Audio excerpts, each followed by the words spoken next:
से वापसी हुई, लेकिन आज इतनी लेट हो गए, आज वापस नहीं जा पाएंगे हम। कल वो वापस यहाँ पर हमारे बीच में हमारी अखिल भारतीय महिला कांग्रेस की तरफ से जो प्रभारी हैं शिवानी जी, वो शिवानी मिश्रा जी आई हुई है। उत्तर प्रदेश से, उत्तराखंड से हैं और खुद गाड़ी चलाकर आपके बीच में आई है। आपके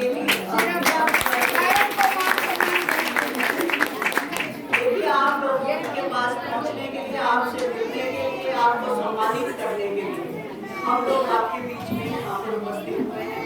और यहाँ पर एक बहुत ही जुझारू जिला अध्यक्ष बैठी है, जो कि हमेशा कितने सालों से हमारे साथ लगी हुई है और जो भी कोई काम है वो ऑर्गन को पूरा करती है और महिलाओं की प्रॉब्लम को सॉल्व करती है। कोई भी प्रॉब्लम हो जाती है, कोई भी महिला इनके पास हो जाती है तो वही खड़ी रहती है।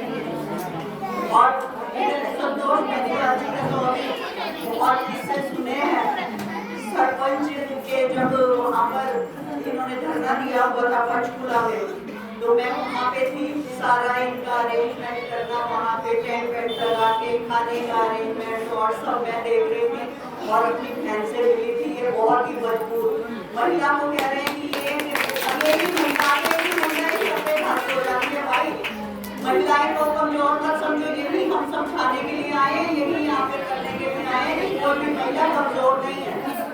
आपने देखा है कि भगवान ने भी महिलाओं को ही शक्ति दी हुई है।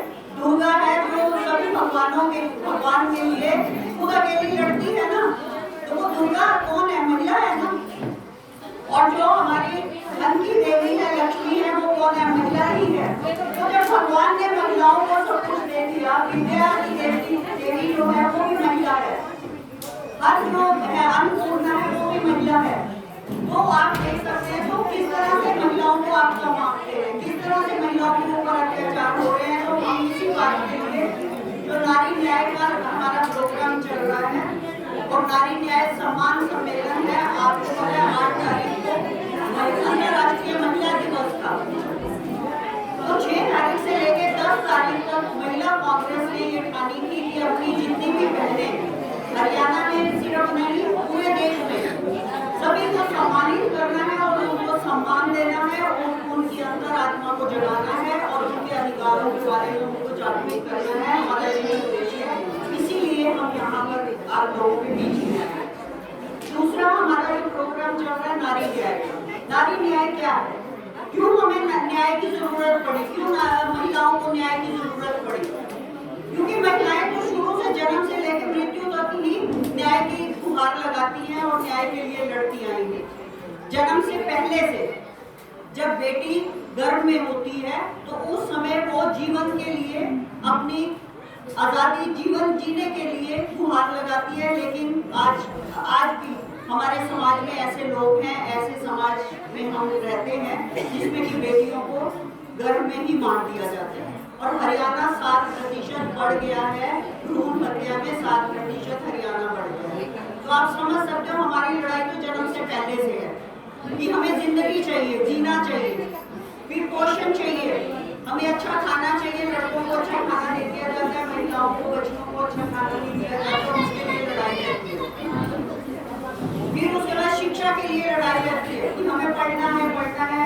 माँ बाप कहते हैं नहीं 10वीं कर ली है, 12वीं कर ली है, बहुत हो गया, जब BA कर ली है, आप शादी करोगे, बहुत देर हो गई।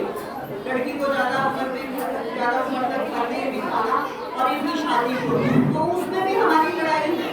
हम अपने अधिकारों के लिए शुरू से लड़ते आ रहे हैं और अंत तक, मरते दम तक लड़ते आ रहे हैं। आप भी एक महिला है और कभी अपने लिए लड़ाई लड़ते होंगे, हमें ये चाहिए, कपड़े इस तरह के पहनने हैं, वो भी समाज और हमारा परिवार हमारे लिए सुनिश्चित करेगा कि ये कपड़े पहनने हैं, घूंघट निकालना है, दुपट्टा लेना है, ये करना है, छोटे कपड़े नहीं पहनने।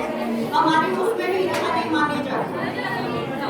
तो हम हमेशा ही अपने अधिकारों के लिए लड़ते आए हैं, जन्म से लेकर मृत्यु तक हमारे ये अधिकार चलते हैं। लेकिन हमें इस लड़ाई को जारी रखना है, चुप नहीं रहना, चुप रह के सहना नहीं है।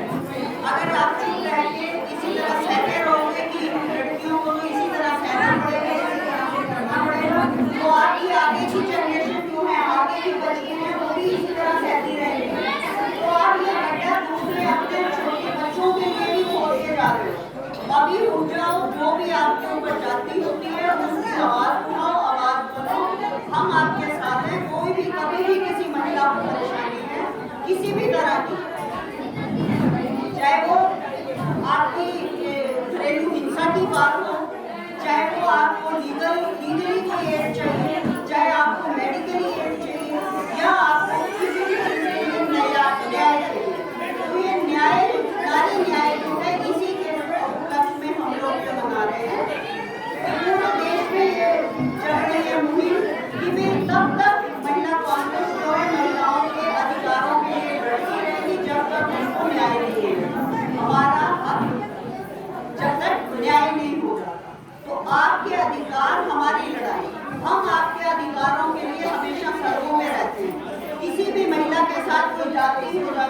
महिलाओं की कितनी दुर्दशा हो रही है। ना तो बेटियां पढ़ रही है, ना बेटियां बच रही है। बेटी बचाओ बेटी पढ़ाओ के नारे तो ये सरकार बहुत लगाती है। तो आप बताइए कि कौन सी बेटियां बच रही है। सबसे पहले तो ये बीजेपी के नेताओं से ही हमें अपनी बेटियां बचानी पड़ रही है। बीजेपी के नेता ही सभी जितने भी अपराध हुए हैं उसमें, चाहे हमारी महिला खिलाड़ी थी जंतर मंतर पे 3 महीने तक बैठी रही। उसके बाद उनको क्या मिला? न्याय मिला? बिल्कुल नहीं। उनको वहां से खदेड़ दिया गया और उनके साथ पुलिस ने जाती की, किस तरह से उनको मारा पीटा गया और किस तरह से वो किया गया।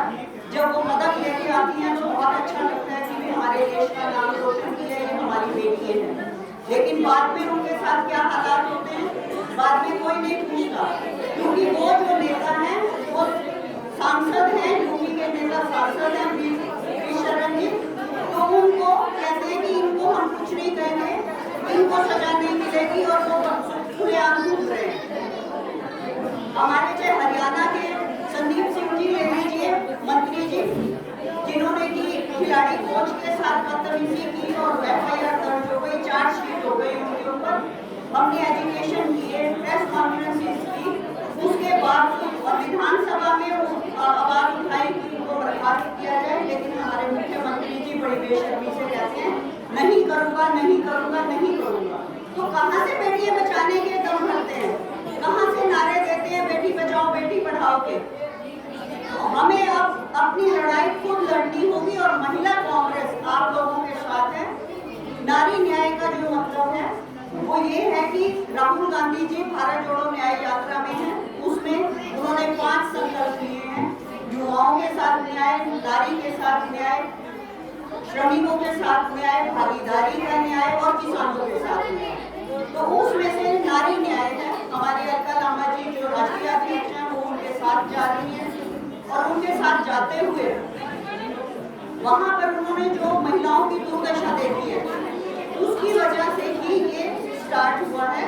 महिलाओं से समस्याएं पूछी गई कि क्या समस्याएं हैं, तो उन्होंने कहा महंगाई की समस्या है, बेरोजगारी की समस्या है और हमारे स्वास्थ्य संबंधी समस्याएं हैं और हमारी स्वच्छता संबंधी समस्याएं हैं। इस तरह से राजनीतिक सशक्तिकरण की समस्या है, सामाजिक सशक्तिकरण की है, महिला उत्पीड़न की समस्या है।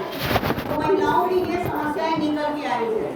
तो उन्होंने ये कहा है हम सभी को कि आप तब तक महिलाओं की उन समस्याओं का समाधान करेंगे जब तक उनको न्याय नहीं मिल जाता।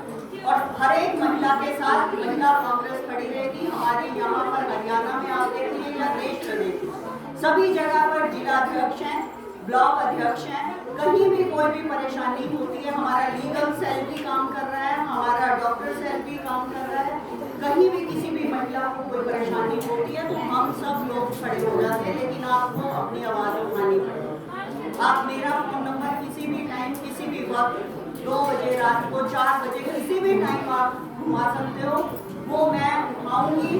और वहाँ पर अगर मैं एकदम नहीं पहुँच सकती तो मेरी जो जिला अध्यक्ष हैं, ब्लॉक अध्यक्ष हैं, वो आपके पास पहुँचेंगी और आपकी आवाज़ जो है ऊपर सरकार तक पहुँचाएंगे और आपको न्याय दिलवाएंगे। तब तक हम आपके साथ रहेंगे, लेकिन उस आवाज़ को आपको पहले उठाना पड़ेगा और अपने अधिकारों के बारे में जागरूक होना पड़ेगा, अपनी बेटियों को सक्षम बनाना पड़ेगा कि वो अपने पैरों पे खड़े हों, पढ़े लिखे पैरों पे खड़े हों, ताकि उनके साथ अत्याचार नहीं हो। आप लोगों का बहुत बहुत धन्यवाद। Thank you.